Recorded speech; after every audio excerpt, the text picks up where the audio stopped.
going to be looking at 3 retro consoles emulators for retro gaming on the move. Seems to be becoming more and more popular these days.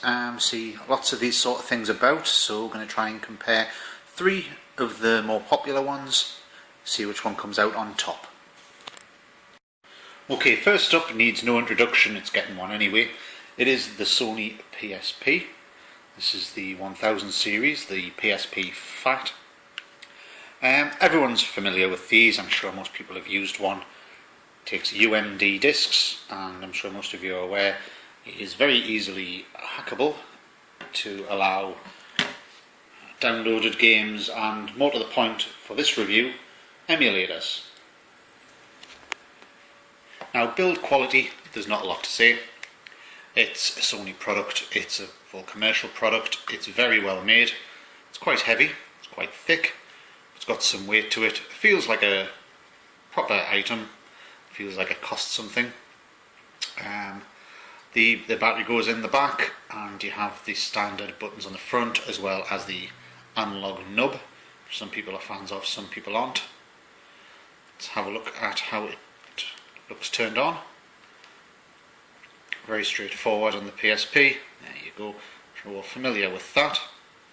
A very simple hack, just a soft mod, will bring up its ability to play other games, like so. There we go. Now, as you can see, there are various games installed on here, various emulated games installed on here. Got MAME, Master Boy, which oddly is Game Boy and Sega Master System, Super Nintendo, Atari 7800. It can do quite a lot of others. I have got installed here Capcom CPS2, which is too much for this PSP. However, the PSP Slim and PSP Go can all run that quite fine. Although it does manage to run CPS1, so your Street Fighters, your Final Fights, things like that.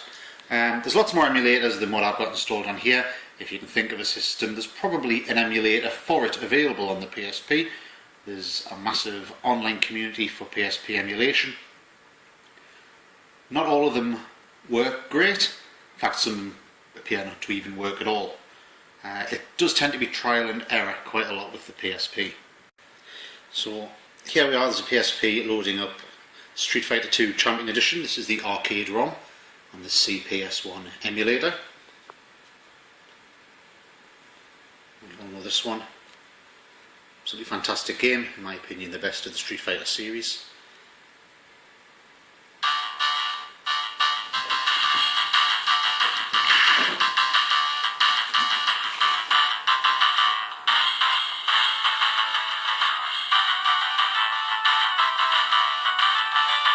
See, it seems to be in the correct aspect ratio as well.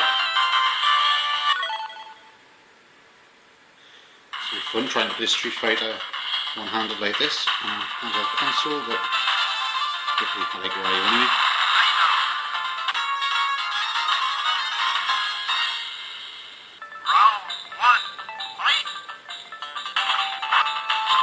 As you can see, that works absolutely fine, which is great for on the move. After all, who doesn't like a bit of Street Fighter? Where possible, I'll show you the same games running on each machine, but yeah, that runs fantastic. Right, next up we have the much maligned GameGadget from Blaze. This came out last year with the idea being it should be like an iPod for games. You would plug it in like an iPod, download games as if they were MP3s from an iStore type of place, and the job would be a good one. Unfortunately for the GameGadget, no games were released unless you count a few Mega Drive ROMs, which we've all got. Let's have a look at the machine itself, and it's not bad. I mean, the plastic's a little bit plasticky, for want of a better word. It's very light. I'd say at least half the weight of the PSP. But it isn't bad, and the screen itself, the screen's a funny thing. I'm just going to see if I can show you.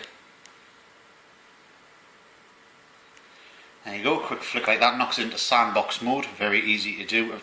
A hack so easy you almost think they meant it. And into the game screen. Now the screen itself is bright and clear, which is great. The aspect ratio is great, but it has very poor viewing angles.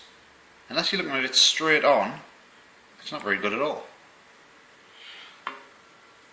Now, let's have a look at the games. Now, it's going to be trickier because of the limited viewing angles on the GameGadget. However, we shall look at the same game, Street Fighter 2 Champion Edition. This is running on the Final Burn Alpha emulator, which a lot of you will be familiar with.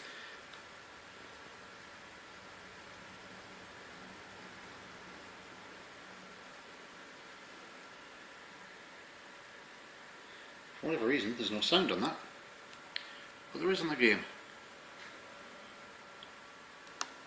Insert a credit.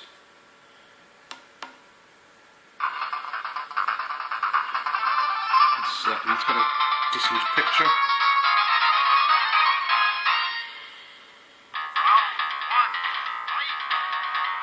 Now again, that looks fine. It's brighter than the PSP screen. The controls are nice, the D-pad is nice. The D-pad's probably better than the PSP, which isn't difficult. Of course it has no analog nub, but it doesn't really come into it for retro games. The only disadvantage control-wise I would say is the shoulder buttons are rubbish. Very clicky, plasticky, feel like they break as soon as you use them.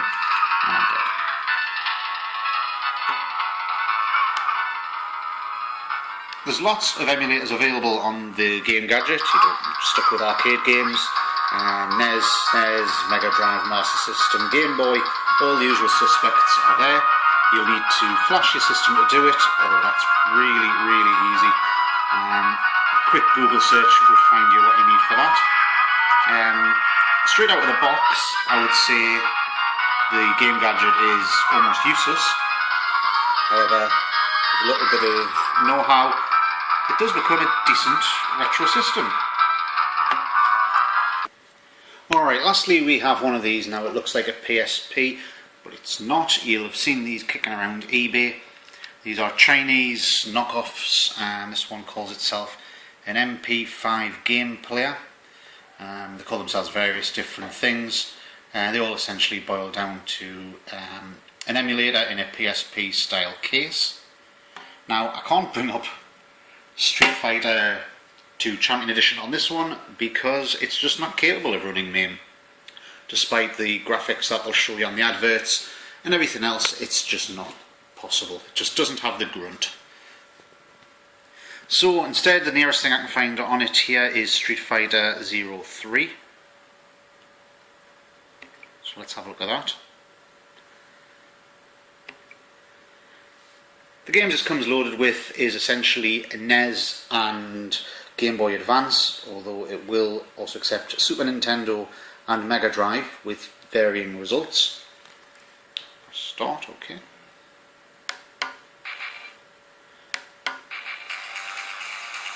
Go on and arrive. Whatever, just get to it.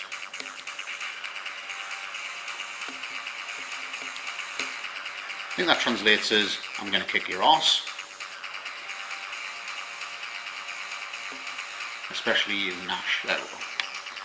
Now, the screen's nice. It's decent from different angles. The quality of the machine itself, it's plasticky, but not bad.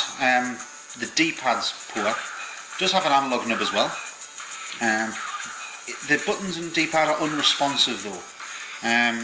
You'll try playing a game and there's a slight delay between you pressing and something happening on screen, which can make all the difference. Music say it doesn't look too bad. However, don't be fooled by these adverts. It's nowhere near as powerful as the other two. It's limited in which emulators it can run, and even on things like Game Boy Advance, they can be a bit jerky. The faster the game seems to affect it as well. For example, try running Sonic the Hedgehog on this thing and it just jerks and jerks. and it ends up looking like it's stop motion. I can't really recommend these.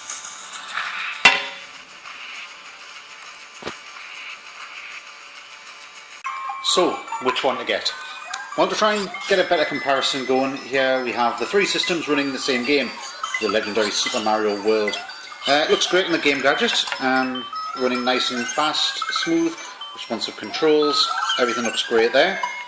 The Chinese PSP knockoff thing, the MP5, it's a little bit jerky, it's not too bad, but the unresponsive controls make playing a game like Super Mario World a nightmare on this. And lastly, the PSP. As you'd imagine, the PSP can handle this quite easily. There's an interesting difference though between the screen on the PSP and the GameGadget. It looks a lot sharper on the GameGadget. However, the colours look a bit closer on the PSP. Now, really, we can disregard the MP5. It's crap. You lose. It comes down to these two. Which one do you get? Well, although it looks, and I do like the GameGadget, let's say it has a bad rep, which it thoroughly deserves out of the box, but it's a nice little machine once you flash it. And I actually prefer the screen, the crispness of the screen on the GameGadget to the PSPs. The GameGadget doesn't seem to have as many emulators as the PSP does. You can pick up a GameGadget for, what, about £20–25 on eBay these days. The PSP, well, this is an original PSP. Again, you can find one of these for around about 30 quid, so there's nothing much in it that way either. However, it all boils down to one thing, and I'm afraid the problem with the GameGadget is there's no way to save your game. And a game like Super Mario World, well, that's a killer. It's great for if you just want to play arcade games, pick up and play games, absolutely fantastic. However, you really might as well get the PSP. It can do everything the GameGadget can do, and on top of that, you can play the PSP games themselves, which are great fun and can be picked up these days for a couple of pounds a disc. So there we have it. Still, the undisputed champion of on-the-go retro gaming is Sony's PSP. I would like to add, if you are going to get a PSP and do a bit of this on it, pick up the PSP Slim, not the PSP Fat. You'll have access to more emulators and they'll run faster, due to it having double the RAM of the original. Thanks very much for watching. I hope this was of some use to somebody. Please like and comment. Feel free to get in touch with any questions. I'm going to enjoy some Bubble Bobble. Hope to catch you all soon on the next video.